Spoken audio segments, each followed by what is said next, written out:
यहूदियों से ज़्यादा बदबख्त और सरकश कोई कौम नहीं गुजरी जो अपने नबियों को नाहक कत्ल करते थे।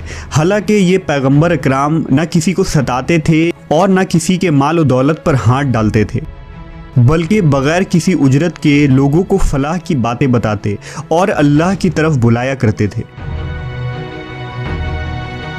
लिहाजा हज़रत अबू उबैदा रज़ियल्लाहु अन्हु ने एक दफ़ा रसूलुल्लाह सल्लल्लाहु अलैहि वसल्लम से पूछा कि क़यामत के दिन सबसे बड़े और सख्त अज़ाब का मुस्तहक़ कौन होगा।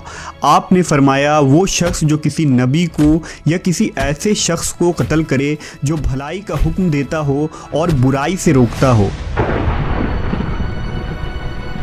एक हदीस के मुताबिक यहूदियों ने एक दिन में 45 नबियों और 170 सालेहीन को कत्ल कर दिया था जो उन्हें अच्छी बातों का हुक्म दिया करते थे। लिहाजा ये कौम क़यामत तक के लिए लानती करार पाई और बरोज़ क़यामत भी लानती होगी। आज हम इस वीडियो में उन्हीं मज़लूम अंबिया कराम में एक बरगुज़ीदा नबी हज़रत यहया अलैहिस्सलाम की शहादत के वाक़े को जानेंगे। हज़रत यहया अलैहिस्सलाम हज़रत ज़करिया अलैहिस्सलाम के फ़र्ज़िंद थे। हज़रत ज़करिया भी अल्लाह के पैगंबर थे। औलाद ना होने की वजह से हज़रत ज़करिया और आपकी अहलिया बहुत गमगीन रहा करते थे। हज़रत ज़करिया को अक्सर ये ख्याल आता था कि मेरी कोई औलाद नहीं और मेरे मरने के बाद मेरे अज़ीज़ और मेरे भाई हरगिज़ इस काबिल नहीं कि वो बनी इसराइल की हिदायत और इस्लाह के सिलसिला को आगे बढ़ा सकें। अगर अल्लाह रब्बुल इज़्ज़त मुझे एक बेटे से नवाज दे तो मेरे बाद भी बनी इसराइल में दीन हक़ की तबलीग का काम जारी रहेगा। लिहाजा आपने अल्लाह के दरबार में बहुत इल्तिजाएं और दुआएं की। अल्लाह ने आपको बुढ़ापे में औलाद अता करने का फ़ैसला किया। अल्लाह ने एक फ़रिश्ते के ज़रिया हज़रत ज़करिया अलैहिस्सलाम को ये खुशखबरी दी कि हम तुम्हें एक बेटा देंगे जिसका नाम यहया रखना। इससे पहले इस नाम का कोई नहीं हुआ और ये अल्लाह के नज़दीक बहुत मकबूल होगा। वो इस कौम की ख़राब हालत की इस्लाह करेगा। हज़रत यहया अलैहिस्सलाम की वालिदा ईशा और मरियम अलैहिस्सलाम की वालिदा हन्ना आपस में सगी बहनें थीं। यूँ हज़रत ईसा अलैहिस्सलाम और हज़रत यहया अलैहिस्सलाम आपस में खालाजाद थे।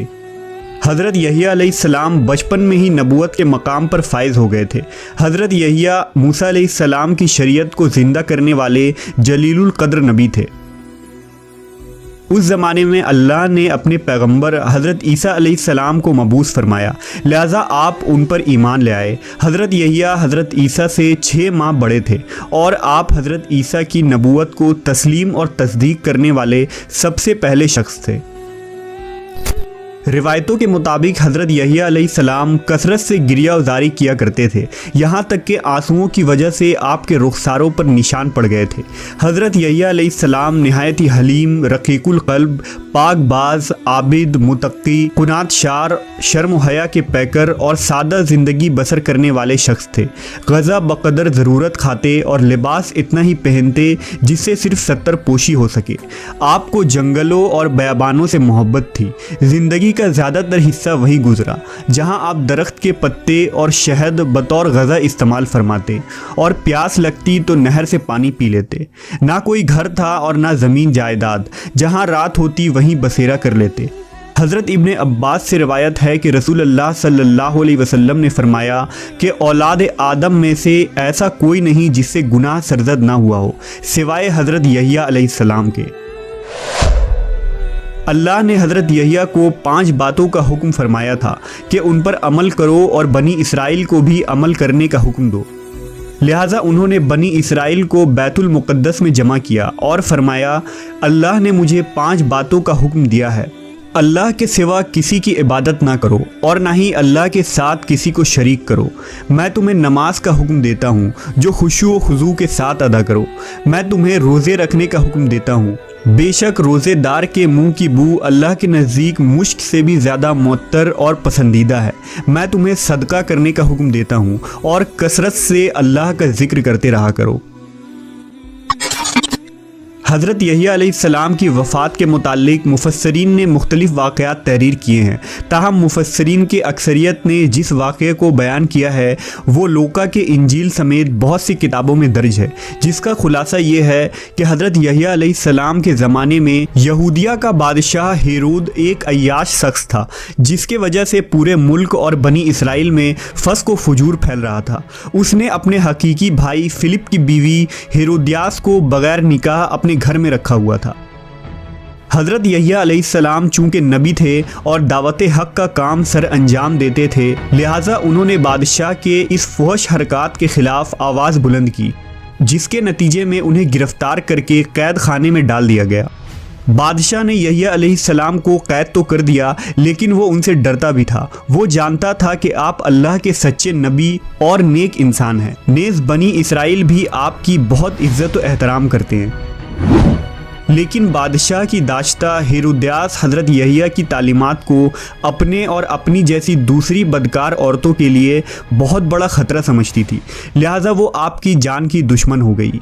इसी दौरान बादशाह की सालगिरह के मौके पर महल में रक़्स व मौसीकी की महफिल जमी, जिसमें हेरोदियास की जवान और ख़ूबसूरत बेटी ने अपनी सहर आमेज़ रक़्स दिखाकर बादशाह को अपने जाल में फंसा लिया। बादशाह ने खुश होकर उससे कहा कि मांग क्या मांगती है। बेटी ने अपनी माँ से मशवरा किया तो वो पहले ही ऐसे मौके की ताक में थी, लिहाजा उसने बेटी से कहा कि बादशाह से यहिया अलैहिस्सलाम का सर मांग। बेटी ने बादशाह के सामने अदब से झुककर अर्ज़ की, ए बादशाह सलामत, मुझे यहिया का सर थाल में रख कर मंगवा दीजिए। बादशाह ये सुनकर परेशान हो गया, मगर अपनी महबूबा की बेटी की फरमाइश कैसे रद्द कर सकता था। लिहाजा उसने सिपाहियों को कैद खाना भेजा और हज़रत यहिया अलैहिस्सलाम के सर काट कर आपको शहीद कर दिया। आप अलैहिस्सलाम के सर मुबारक को एक थाल में सजाकर अपनी महबूबा की रक्कास बेटी के सामने पेश किया। रिवायतों के मुताबिक हज़रत यहिया अलैहिस्सलाम की शहादत पर आसमान से खून की बारिश हुई और सूरज का रंग सुर्ख हो गया, और जब आपके कटे हुए सर से खून गिरे तो वो ज़मीन पर जोश मारने लगे। लोगों ने उस खून को बहुत दबाया और साफ़ किया, लेकिन वो खून के कतरे इसी तरह जोश मारते रहे, यहाँ तक कि अल्लाह ने बनी इसराइल पर एक सख्त अजाब का फ़ैसला कर दिया। उस वक्त रोम का सीज़र अल्बेरियस था। वो हेरोद से नाराज़ हो गया और उसने अपने भतीजे एंटिपा को इसकी सल्तनत पर हमला करने के लिए भेजा। वो एक खूनखार फौज लेकर यहूदिया पर हमला आवर हुआ। बादशाह के लश्कर ने कसम खाई कि जब तक यहिया अलैहिस्सलाम का खून जोश मारता रहेगा, हम यहूदियों को कत्ल करते रहेंगे। हज़ारों यहूदी कत्ले आम किए गए। एंटिपा ने हेरोद को शिकस्त दे दी। उसने हेरोद को जंजीर पहनाकर सरे आम रोम ले जाने का फ़ैसला किया। जब हथकड़ियों और जंजीरों में जकड़े दोनों मियाँ बीवी शहर के गलियों से गुजर रहे थे तो उनके सताए हुए लोग उन पर पत्थर मार रहे थे। फिर शहंशाह रोम ने उन दोनों को सहरा में फेंकवा दिया, जहां भूख और प्यास से दोनों मर गए। इंजील में उन रोमी अफवाज को खुदा का लश्कर करार दिया गया है, क्योंकि अल्लाह का ये कानून है कि वो सरकश कौम पर दूसरी सख्त और जंगजू कौम को मुसल्लत कर देता है, जो उन पर कहर बनकर टूटते हैं और उस कौम को तबाह कर डालते हैं। मवर्रखीन ने लिखा है कि अमवी खलीफा वलीद बिन अब्दुल मलक जब दमिश्क में मस्जिद तामीर करवा रहे थे तो इस दौरान वहां एक गार दरियाफ्त हुआ। इत्तला मिलने पर खलीफा खुद गार में दाखिल हुए तो देखा कि एक संदूक में इंसानी सर रखा हुआ है और उस संदूक पर लिखा था कि ये यहिया इब्ने ज़करिया का सर है। उनका चेहरा और बाल अपनी असली हालत में थे और यूँ लगता था जैसे अभी शहीद हुए हों।